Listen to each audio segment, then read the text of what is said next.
안녕하세요. 예, 소개받은 와이낫 미디어 이민석 대표입니다. 뱅뱅 이론이라는 말을 좀 들어보셨는지 모르겠는데 이런 얘기입니다. 그러니까 자신이 상식으로 당연하다고 생각하는 것과 실제 세상에서 벌어진 일의 차이를 암시하는 말인데요. 이게 어디서 출발한 거냐면요. 2010년도에 대한민국 청바지 매출 1위가 이제 국내 브랜드인 뱅뱅이었어요. 근데 그때 이제 저도 이제 겪어봤는데 제 친구들하고 얘기할 때 뱅뱅을 입은 사람이 한 명도 없는 거예요. 청바지를 뒤져봐도 누구도 뱅뱅을 입지 않았는데 우리나라에서 가장 많이 팔린대요. 이런 거죠. 이제 실제로는 어떤 게 가장 많이 팔리고 가장 인지도 있고 가장 이제 저변에 쭉 깔린 어떤 우리가 트렌드라고 얘기하지 않은 보편적으로 가닿는 가치인데 이제 우린 트렌드에만 계속 현혹이 되는 거예요. 거시적인 시장 질서에만 현혹이 돼 있고. 그래서 마켓을 생각해 봐야 됩니다. 우리가 OTT라고 생각하면 뭘 얘기하죠? 넷플릭스입니다. 넷플릭스 압도적으로 좋아요. 트래픽도 좋고 투자도 압도적으로 많이 하죠. 한국의 경우에서만. 전 세계로 따졌을 때도 많이 하지만 아직까지 넷플릭스에서 이제 그 만들어내는 오리지널 시리즈가 디즈니가 내는 영화만큼의 제작비인가요? 그건 아니잖아요.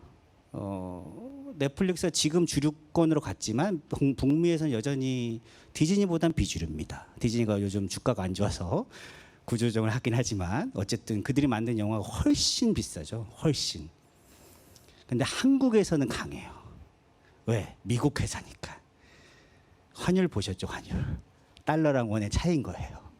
그러니까 넷플릭스는 우리나라에서는 짱 먹을 수 있는 거죠. 갑자기 뜬금없이 이 로고 모르시죠? 이게 아베마 TV라는 건데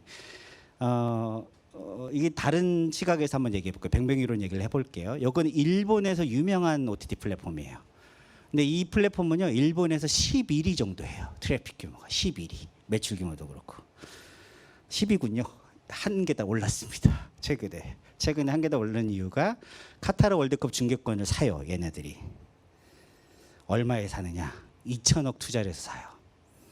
여기는 사이버 에이전트라는 블로그 기업, 되게 큰 블로그 기업입니다. 시총이 한 8조 정도 되는. 그리고 테레비 아사히, 유명한 민방이죠. 여기가 합작해서 만드는데 이게 사실상 사이버 에이전트 회사예요. 60% 지분을 갖고 있거든요. 근데 사이버 에이전트가 유명한 블로그 기업인데 그건 소위 말하는 디지털 광고 회사입니다. 디지털 광고 우리나라로 치면. 일본이 워낙에 시장이 크다 보니까 거기 점유율이 높기 때문에 되게 큰 돈을 버는 회사인데 자기네가 하는 본업보다 더 많은 돈을 벌어요.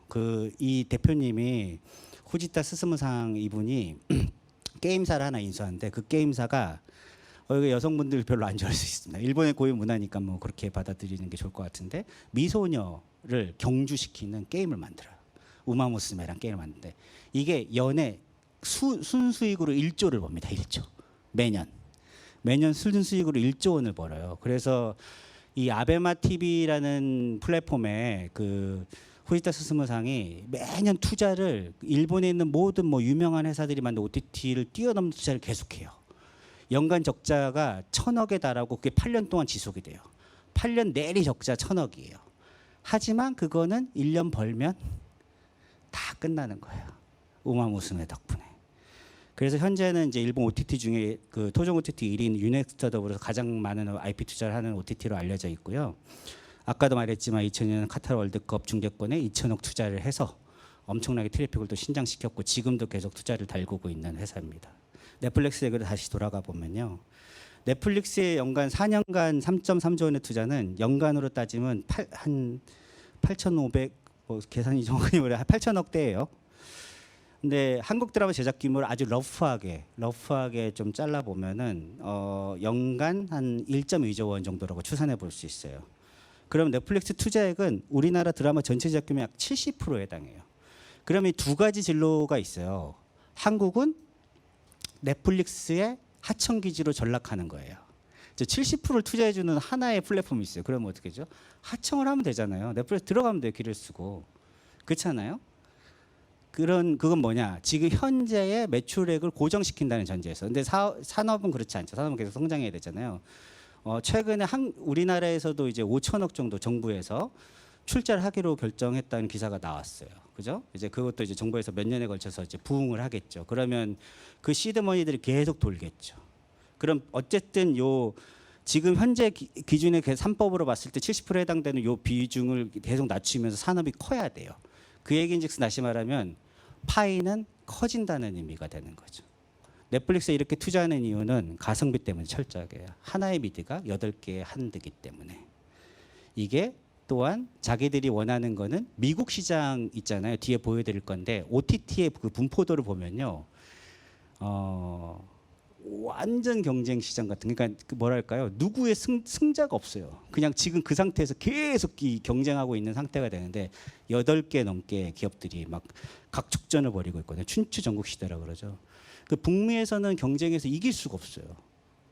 그럼 어디에서 싸워서 이겨야죠? 제일 좋은 데가 아시아입니다. 왜? 다른 시장은 다 정체돼 있기 때문에. 근데 아시아에서 한국 드라마의 위상은 잘 알고 계시잖아요. K-팝의 위상을 잘 알고 계시잖아요. 엄청나게 파워풀하기 때문에 그거를 자기들이 가성비로 입도 선매를 한 거죠. 뭐 다른 기업도 할 수 있지 않느냐라고 생각할 수 있지만 이게 이니셔티브 효과입니다. 먼저 들어온 사람을 제끼기가 어려워요. 그러니까 이 얘기는 뭐냐면요. 이게 좀 쉽게 말하면 이런 거예요. 뭐 되게 아이디어가 기발한 분이 있어요. 어떤. 근데 그분이 업력도 안 되고 말하자면은 아무 연줄이 없어. 근데 그게 묻혔어요. 그분의 탓은 아니지만 그건 기획도 뭐도 아니에요. 기획은 뭐냐면요. 소비자한테 전달이 돼야 기획이에요. 예전에 실버스터 스텔론이 배우잖아요. 근데 자기가 대본을 썼어요. 뭐죠? 럭키. 써가지고 영화를 시키잖아요.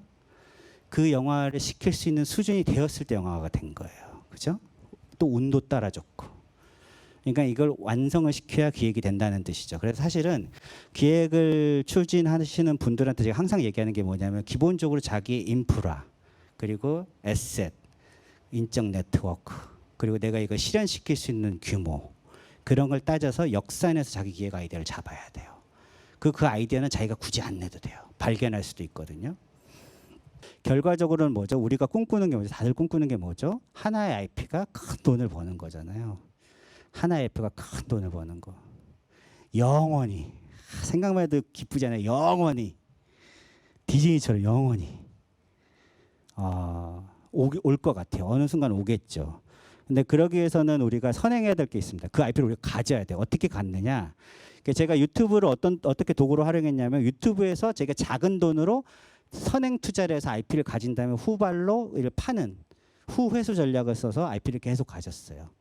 뭐 2천여 개 가까이 지금 갖고 있어요. 그 계속 지금 판매가 되고 있습니다. 계속 끊임없이. 그것도 판매가 기한이 있죠. 3년 후면 다시 돌아오고 5년 후면 다시 돌아오고. 그럼 계속 파는 거예요. 이런 식으로 하면서 제가 2가지를 얻었는데 유튜브 채널하고 제작 파이프라인을 얻었고 IP를 남기게 되는 거죠. AI는 기본적으로 우리의 유의 시간을 늘릴 거예요. 왜? 편리해지니까. 그렇죠? 우리가 뭐 먹고 놀고 뭐 즐길 시간이 엄청 늘어나요. 그리고 자율주행차는 뭐죠? 우리가 보고 즐길 수 있는 공간을 더 넓혀 놓을 거예요. 그럼 뭐죠? 절대적으로 우리는요. 유의할 수 있는 어떤 총량이 엄청나게 폭발하는 거예요. 이 2가지 기술 때문에. 그래서 팬덤을 보유하게 된 IP는요. 지금 갖고 있으면 계속 팔려나가는 거죠. 콘텐츠 사업자들, 창작자들은 이런 생각을 해야 됩니다. 저는 그렇게 생각하는데 우리가 뭘 만들어서 그게 성공하길 바라서는 안 돼요. 내가 만든 게 다음의 기회를 창출할 수 있으면 된다라고 생각해야 됩니다. 그리고 내가 하는 일에 집중을 해야 되죠. 그리고 이거를 하나만 하는 게 아니라 계속 몇 년에 걸쳐서 10수년에 걸쳐서 해나간다. 배워나간다는 생각으로 해야 됩니다. 어떻게? 스며들듯이 조금씩 조금씩. 한번 빵 치고 나올 거면 이건 도박이 아니에요. 콘텐츠는 완전 도박하고 상극인. 콘텐츠가 계산할 수 없다고 해서 막 도박 같다고 누가 얘기하기도 하는데 아닙니다. 콘텐츠 오히려 오래 한 사람일수록 그 진가를 드러내요. 오래 한 사람. 가만히 보세요. 이 산업에서. 오래 버틴 인간이 다 먹는 게임이에요. 그 얘기를 마지막으로 오늘 제 강의를 마치도록 하겠습니다. 감사합니다.